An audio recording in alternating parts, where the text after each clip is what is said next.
혹시 방금 전에도 무의식적으로 스마트폰을 새로 고침하지 않으셨나요? 책 한 페이지를 온전히 읽기가 힘들고 영화 한 편을 끊지 않고 보기가 어렵다면 여러분은 스스로를 자책하고 계실 겁니다. 내 의지력이 이것밖에 안 되나? 나는 게으른 사람인가? 하지만 만약 이 모든 것이 당신의 잘못이 아니라면 어떨까요?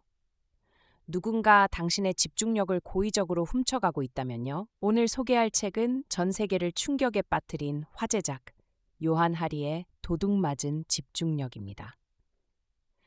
저자인 요한 하리 역시 여러분과 똑같은 고민을 했습니다. 그는 한때 다독가였지만 어느 순간부터 긴 글을 읽지 못하고 스마트폰 중독에 시달리는 자신을 발견합니다. 그는 자신의 뇌가 고장났다고 생각했고 극단적인 처방을 내립니다. 인터넷이 터지지 않는 미국의 프로빈스타운으로 들어가 3개월 동안 스마트폰 없는 삶을 살기로 한 것입니다. 그 3개월 동안 그는 놀라운 경험을 합니다. 안개가 걷히듯 머리가 맑아지고 다시 책에 몰입할 수 있게 되었으며 깊은 사고가 가능해졌습니다. 하지만 현실로 돌아오자마자 그의 집중력은 불과 몇 주 만에 다시 무너져 내렸습니다. 여기서 그는 중요한 깨달음을 얻습니다. 이것은 개인의 의지력 문제가 아니다. 우리가 사는 시스템 자체가 우리의 집중력을 파괴하도록 설계되어 있다. 이 책은 집중력을 훔쳐가는 12가지 도둑들을 추적하는 수사보고서입니다.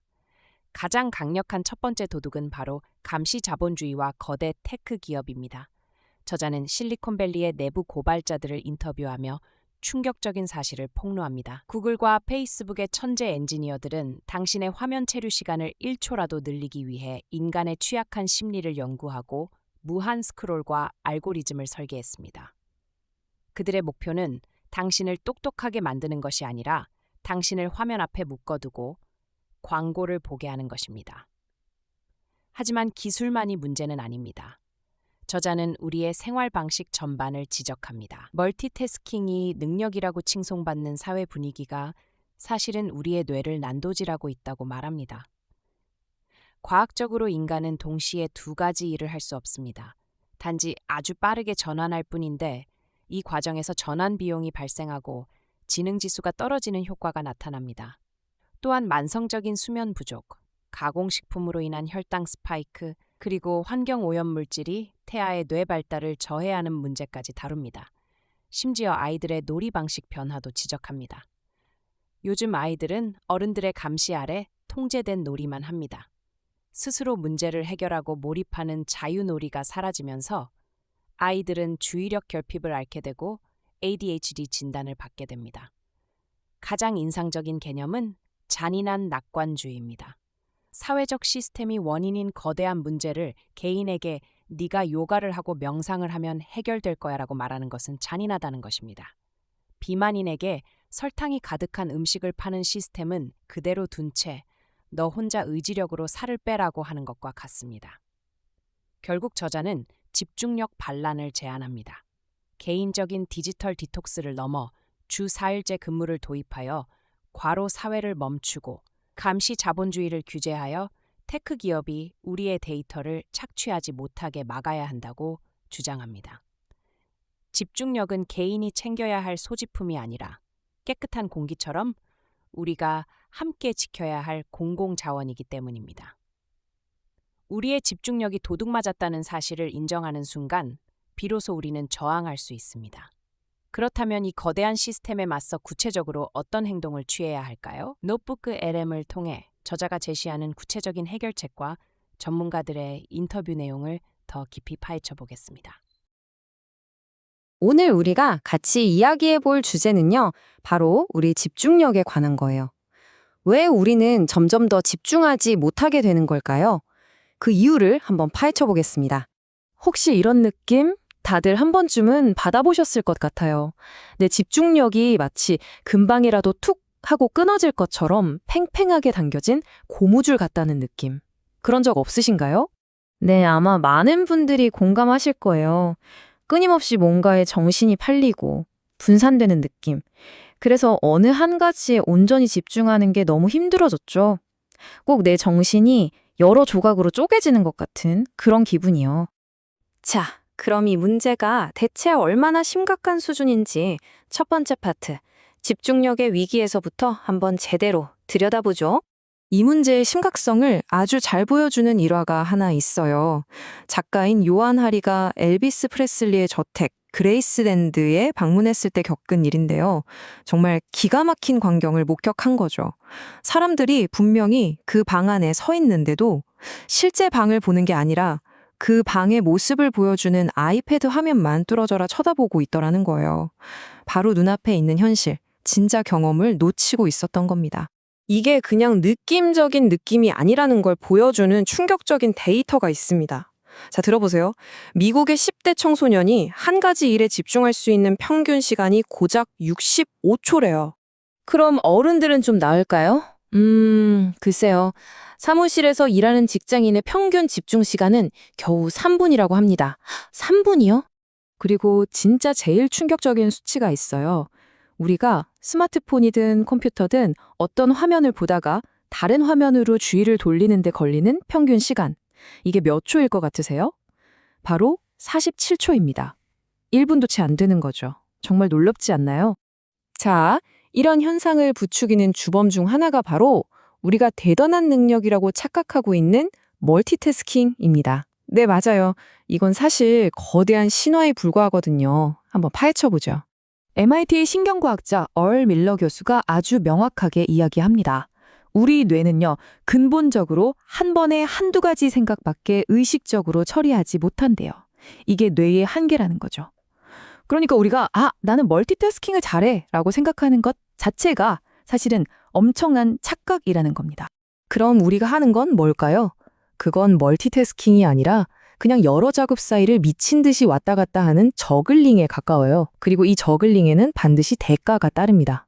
이걸 전환 비용 효과라고 부르는데요. 쉽게 말해서 이 일도 저 일도 다 제대로 못하게 된다는 뜻이에요. 실수는 더 많이 하고 기억은 잘 못하고 창의력은 뚝 떨어지는 거죠.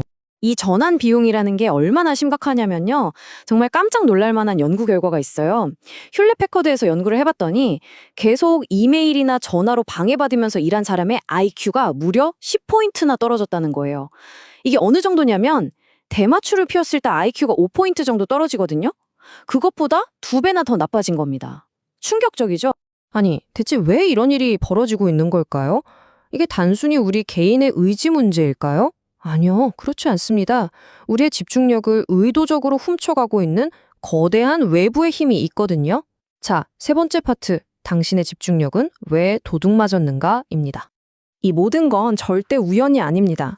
아주 의도적으로 설계된 결과죠. 페이스북의 초기 투자자였던 션 파커가 직접 한 말을 들어보세요. 우리는 사람들의 주의를 최대한 분산시키고 침범하도록 페이스북을 설계했습니다. 우리가 무슨 짓을 하는지 알면서도 어쨌든 그렇게 했습니다. 라고요. 그러니까 우리를 산만하게 만드는 게 이 기술의 버그가 아니라 핵심 기능이었던 셈입니다. 그리고 이 모든 걸 가능하게 하는 돈 버는 방식. 그게 바로 감시 자본주의입니다. 이름만 들어도 좀 무섭죠? 말 그대로 사용자의 모든 걸 추적하고 감시해서 그 사람의 주의력이 언제 약해지는지, 약점이 뭔지를 알아내요. 그리고 바로 그 약점을 파고들어서, 즉 해킹해서 돈을 버는 비즈니스 모델인 거죠.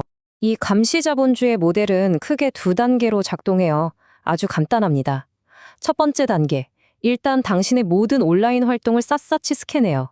그래서 당신이라는 사람에 대한 아주 상세한 프로필을 만들어냅니다. 그리고 두 번째 단계, 이 프로필을 광고주들한테 팔아넘기죠. 그리고 당신의 약점을 이용해서 당신이 스크롤을 도저히 멈출 수 없게 만드는 컨텐츠를 계속해서 눈앞에 들이미는 겁니다. 자, 여기까지 들으면 좀 암울하게 느껴질 수도 있는데요. 하지만 희망은 있습니다.